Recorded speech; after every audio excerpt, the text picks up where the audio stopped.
So మరి first question చూస్తే మహాత్మా గాంధీ దక్షిణాఫ్రికాకు ప్రథమంగా ఎప్పుడు వెళ్ళారు? మహాత్మా గాంధీ దక్షిణాఫ్రికాకు ప్రథమంగా ఎప్పుడు వెళ్ళారు? మరి కరెక్ట్ ఆన్సర్ ఆప్షన్ 2 1893, మొట్టమొదటిసారిగా 1893లో వెళ్ళారు. మరి గాంధీజీ దక్షిణాఫ్రికా నుండే ఒక పత్రికను ప్రారంభించారు. అయితే గాంధీజీ దక్షిణాఫ్రికా నుంచి ప్రారంభించినటువంటి పత్రిక ఏది? సో మరి కరెక్ట్ ఆన్సర్ చూసుకుంటే option 4 Indian Opinion is right answer అండి. Indian Opinion. మరి ఉప్పు సత్యాగ్రహంలో గాంధీజీ ఏ ప్రాంతంలో శాసనాలను ఉల్లంఘించాడు? మరి కరెక్ట్ ఆన్సర్ చూసుకున్నట్లయితే ఉప్పు సత్యాగ్రహంలో గాంధీజీ ఏ ప్రాంతంలో శాసనాలను ఉల్లంఘించాడు అనగా correct answer Dandi is right answer అండి. Option 3 is right answer. మరి నెక్స్ట్ క్వశ్చన్, ఇక్కడ మ్యాచింగ్ అయితే ఇవ్వడం జరిగిందండి. సో ఈ మ్యాచింగ్ని బేస్ చేసుకుని అంటే అస్సాం కేసరి, పంజాబ్ కేసరి, దేశబంధు, దీనబంధు అనేటువంటి బిరుదులు ఉన్నటువంటిది ఎవరెవరికి అని చూసుకుంటే అస్సాం కేసరిగా అంబికా రాయ్ చౌదరి, అదేవిధంగా పంజాబ్ కేసరిగా లాలా లజపత్ రాయ్, దేశబంధు చిత్తరంజన్ దాసు, దీనబంధు సిఎస్ ఆండ్రూస్ అనేటువంటిది కరెక్ట్. కాబట్టి ఇక్కడ ఇచ్చినటువంటి మ్యాచింగ్లో మనకు ఆప్షన్ 3 ఈజ్ రైట్ ఆన్సర్ అండి. ఆప్షన్ 3. అతివాదులకు నాయకుడు ఎవరు? మరి ఇక్కడ ఇచ్చిన వాటిలో జాతీయ ఉద్యమ కాలంలో అతివాదులకు నాయకుడు ఎవరు అంటే ఆప్షన్ 3 బాలగంగాధర్ తిలక్. నేతాజీ సుభాష్ చంద్రబోస్ ఎక్కడ జన్మించారు? మరి కరెక్ట్ ఆన్సర్ చూసుకుంటే కటక్లో జన్మించడం జరిగింది. మరి నెక్స్ట్ క్వశ్చన్, గీతా రహస్యం గ్రంథకర్త ఎవరు? మరి సరైనటువంటి ఆన్సర్ బాలగంగాధర్ తిలక్. మరి నెక్స్ట్ క్వశ్చన్ చూసుకున్నట్లయితే ఇక్కడ జతపరచడాలు ఇవ్వడం జరిగిందండి. మీరాబెన్, అదేవిధంగా Margaret Nobel, madam Bikaji comma, Kadambari Ganguly, వీళ్ళ గురించి ఏది కరెక్ట్ అంటే మీరాబెన్ మనకు చూసుకున్నట్లయితే ఈమె గాంధీజీ శిష్యురాలండి. మార్గరెట్ నోబెల్ కనుక చూసుకున్నట్లయితే ఈమె స్వామి వివేకానంద శిష్యురాలు. మేడం బికాజీ కామా చూసుకున్నట్లయితే స్వాతంత్ర విప్లవానికి మాత లాంటివే. ఇది కాదంబరి గంగూలీ కనుక చూసుకున్నట్లయితే ఐఎన్సీ సమావేశాలకు హాజరైనటువంటి మొదటి మహిళగా ఉంది. కాబట్టి ఇక్కడ ఇచ్చినటువంటి వాటిలో చూసుకున్నట్లయితే option 2 is right answer. Bhagat Singh, Rajguru Singh వీళ్ళను ఉరితీసింది ఎప్పుడు? మరి కరెక్ట్ ఆన్సర్ చూసుకున్నట్లయితే భగత్ సింగ్, రాజ్గురు సింగ్ని ఉరితీసింది 31/1900 మార్చి 23. భారతదేశం నా మాతృభూమి, భారతీయులందరూ నా సహోదరులు అనే దేశ ప్రతిజ్ఞ ఏదైతే ఉందో ఈ దేశ ప్రతిజ్ఞను రాసింది ఎవరు? మరి correct answer option 2 Paidimarri Venkata Subbarao. Balagangadhar తిలక్ను బ్రిటిష్ వారు ఎక్కడ నిర్బంధించారు? మరి correct answer option 4 Mandalay. So మరి నెక్స్ట్ క్వశ్చన్ చూసినట్లయితే జనగణ మన గీతాన్ని తొలిసారిగా ఏ ఐఎన్సీ సమావేశంలో ఆలపించారు?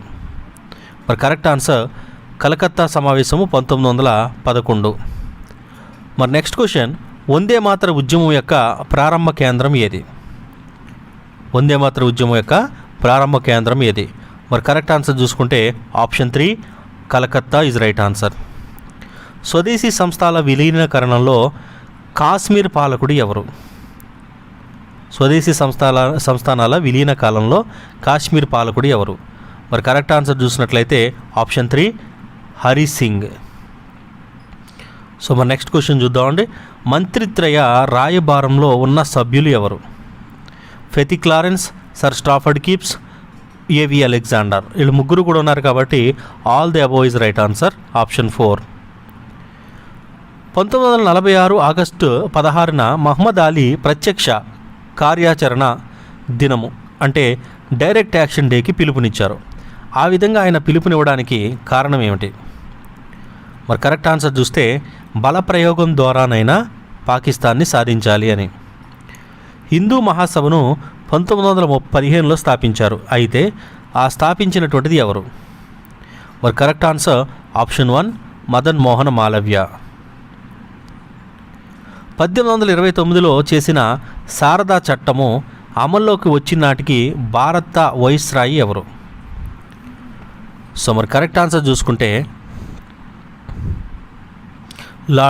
Lord Irwin. Option 1 is right answer.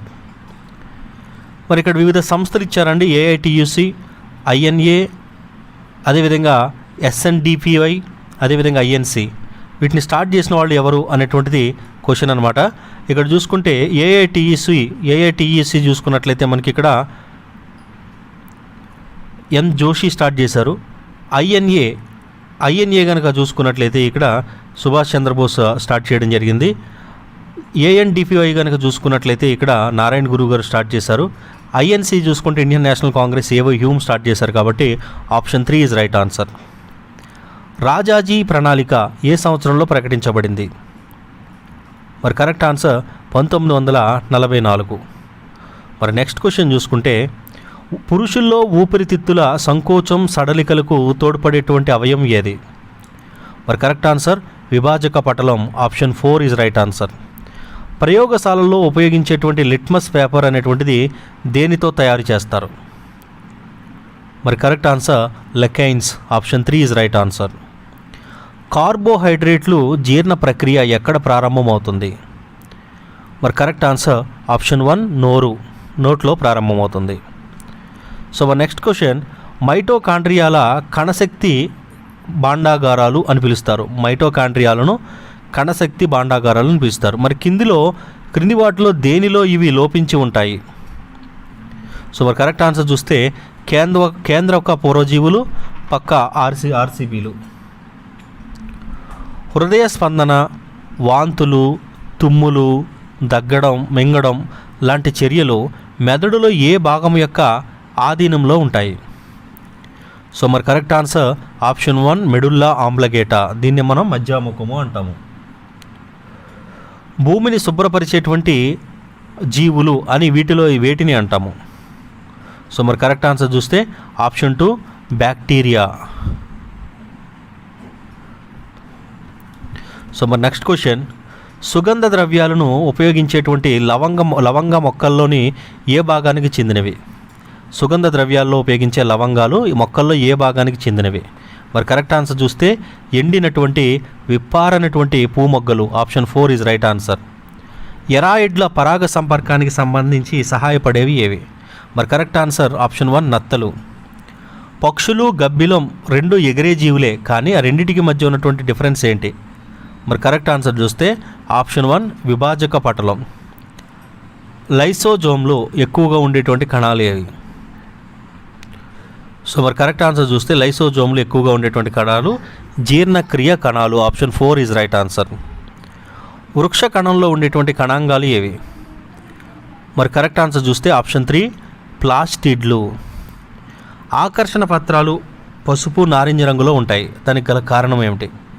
మరి కరెక్ట్ ఆన్సర్ చూస్తే క్రోమోప్లాస్ట్లు. క్రింది వాటిలో క్రోమోజోములకు సంబంధించిన క్రియ ఏది? సో మరి కరెక్ట్ ఆన్సర్ ఆప్షన్ 4 అనువంశికత. సో మరి నెక్స్ట్ క్వశ్చన్ చూసినట్లయితే mRNA సంశ్లేషణ చెందే విధానం ఏదైతే ఉంటుందో దాన్ని ఏమంటారు? మరి కరెక్ట్ ఆన్సర్ ఆప్షన్ 4 అనులేఖనం. వేరు కొనలో ఒక కణం నుంచి 128 కణాలు ఏర్పడడానికి ఎన్ని సమ విభాగాలు జరగాలి? మరి కరెక్ట్ ఆన్సర్ చూస్తే ఆప్షన్ 2 127. కణ విభజన ఏ దశలో DNA రెట్టింపు అవుతుంది? సో మరి కరెక్ట్ ఆన్సర్ చూస్తే ఎస్ దశ. Option 2 is right answer. క్షయకరణ విభజనలో పారాగతి జరిగేటువంటి దశ ఏది? సో మరి కరెక్ట్ ఆన్సర్ ఆప్షన్ 3 పాకీటన్. కణజాల వర్ధనం అనే భావన గురించి మొట్టమొదటిగా పేర్కొన్నవారు ఎవరు? మరి కరెక్ట్ ఆన్సర్ ఆప్షన్ 2 హంబర్లాండ్. మరి కణజాల వర్ధనంలో అర్ఘయన యానకాన్ని తయారు చేయడానికి కావలసినటువంటి పదార్థం ఏది? మరి correct answer agar agar. Option 1 is right answer. కేంద్రక రహిత సజీవ కణం దీనిలో ఏది? మరి కరెక్ట్ ఆన్సర్ చూస్తే ఆప్షన్ 2 చాలని నాళమూలక. సో మరి నెక్స్ట్ క్వశ్చన్ ఉత్తర భారతదేశంలో ఏర్పడ్డ అల్పపీడన ద్రోణి దక్షిణార్ధగోళంలో ఏ పవనాలను ఆకర్షిస్తుంది? మరి కరెక్ట్ ఆన్సర్ ఆగ్నేయ వ్యాపార పవనాలు. నార్వెస్టర్స్ అంటే ఏమిటి? మరి కరెక్ట్ ఆన్సర్ చూస్తే వేసవి కాలంలో పశ్చిమ బెంగాల్లో వీచేటువంటి వేడి గాలుల్ని నార్వెస్టర్స్ అంటారు. మరి ఇక్కడ 2 ప్రతిపాదనలు ఇచ్చారు, మీరు ఏది కరెక్ట్ అనుకుంటున్నారో ఐడెంటిఫై చేయండి. భారతదేశంలో వేసవి కాలంలో ఉత్తరం నుంచి దక్షిణం వెళ్ళే కొద్దీ ఉష్ణోగ్రతలు తగ్గుతాయి. ఉత్తర భారతదేశం ఖండాంతర భాగంలో ఉంది కాబట్టి అని ఇచ్చినటువంటి రెండింటికి ఏమిటి అంటే ఏ ఆర్ రెండు స్టేట్మెంట్లు సరైనవే, ఒకదానికొకటి వివరణగా కూడా ఉంది కాబట్టి ఆప్షన్ 1 ఈజ్ రైట్ ఆన్సర్. బంగాళాఖాతంలో అరేబియా శాఖ ఋతుపవనాలు ఏ ప్రదేశంలో కలుస్తాయి? మరి కరెక్ట్ ఆన్సర్ ఆప్షన్ 2 లూధియానా. ఈశాన్య ఋతుపవనాల వల్ల అత్యధిక వర్షపాతం పొందేటువంటి రాష్ట్రం ఏది?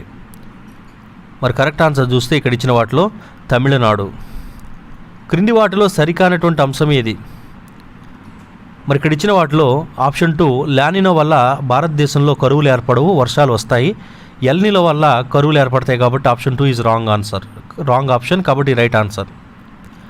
భారతదేశంలో సంభవించే అత్యధిక వర్షపాతం ఏ రకానికి చెందినది?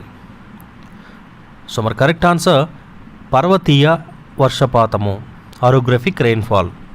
మరి క్రింది వాటిలో అత్యల్ప వర్షపాతం సంభవించే ప్రాంతం ఏది? సో మరి కరెక్ట్ ఆన్సర్ దక్కన్ పీఠభూమిపై నుంచి విశాలమైనటువంటి లోపల భూభాగం, option 3 is right answer. So ఇవి ఈ రోజుకి ముఖ్యమైనటువంటి 50 ప్రశ్నలతో మొదటి మోడల్ పేపర్. మీకు ఎగ్జామ్స్ వచ్చేంతవరకు కూడా ప్రతిరోజు అన్ని సబ్జెక్ట్స్ కవర్ చేస్తూ ప్రతిరోజు ఒక మోడల్ పేపర్ అయితే రావడం జరుగుతుంది. ఈ వీడియో మీకు ఖచ్చితంగా ఉపయోగపడుతుంది కాబట్టి షేర్ చేసి, సబ్స్క్రైబ్ చేసి, లైక్ చేయండి. అదేవిధంగా డిస్క్రిప్షన్లో ఇచ్చినటువంటి మన యాప్ని ఖచ్చితంగా డౌన్లోడ్ చేసుకోండి.